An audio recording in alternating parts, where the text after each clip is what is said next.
समय की बात है, एक हरित भरे जंगल में वहां एक फुर्तीला और ऊर्जावान खरगोश रहता था।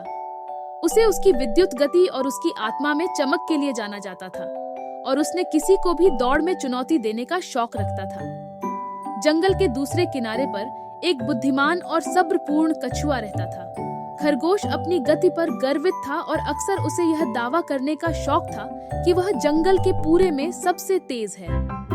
एक दिन कछुआ ने खरगोश की डांट सुनी और उसे विनम्रता के बारे में सिखाने का निर्णय लिया। कछुआ ने खरगोश के पास जाकर कहा, प्रिय मित्र, मैंने तुम्हारी अद्भुत गति के बारे में सुना है।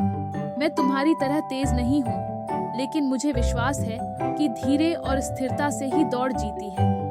क्या तुम कहते हो हम एक मित्रता भरे दौड़ में हिस्सा लें और देखें कौन विजयी बनता है? खरगोश ने कछुए के साथ एक दौड़ में हिस्सा लेने को हंसते हुए स्वीकार किया। उसने सोचा कि यह आसान जीत होगी। पूरे जंगल ने असामान्य दौड़ को देखने के लिए इकट्ठा हो गया। बुद्धिमान बूढ़ी उल्लू को न्यायाधीश बनाया गया। दौड़ शुरू हुआ और खरगोश विद्युत गति से आगे बढ़ा, कछुआ को दूर छोड़ते हुए। जब खरगोश आधे मार्ग पर पहुंचा तो उसने अपनी जीत पर आत्मविश्वास महसूस किया और एक पेड़ के नीचे तेजी से एक छोटी सी नींद लेने का निर्णय लिया। उसका यह मानना था कि धीमे कछुआ उससे कभी नहीं जीत सकता। वही कछुआ धीरे और स्थिर गति से आगे बढ़ता रहा, आखिरकार लक्ष्य से कभी भी दूर नहीं हटता। वह सोते हुए खरगोश के पास से गुजर गया बिना उसे जगाए। खरगोश जागा और महसूस किया कि कछुआ आगे है तो उसने लक्ष्य की ओर दौड़ा। हालांकि बहुत देर हो चुकी थी। कछुआ ने लक्ष्य को पार कर लिया और दौड़ जीत ली।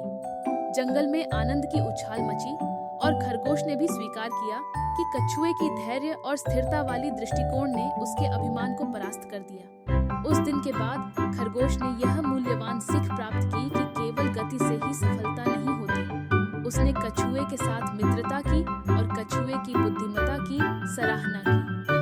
कहानी का सीख है कि धीरे और स्थिरता से ही दौड़ जीती है। यह हमें धैर्य, विनम्रता और बाह्य रूप से दूसरों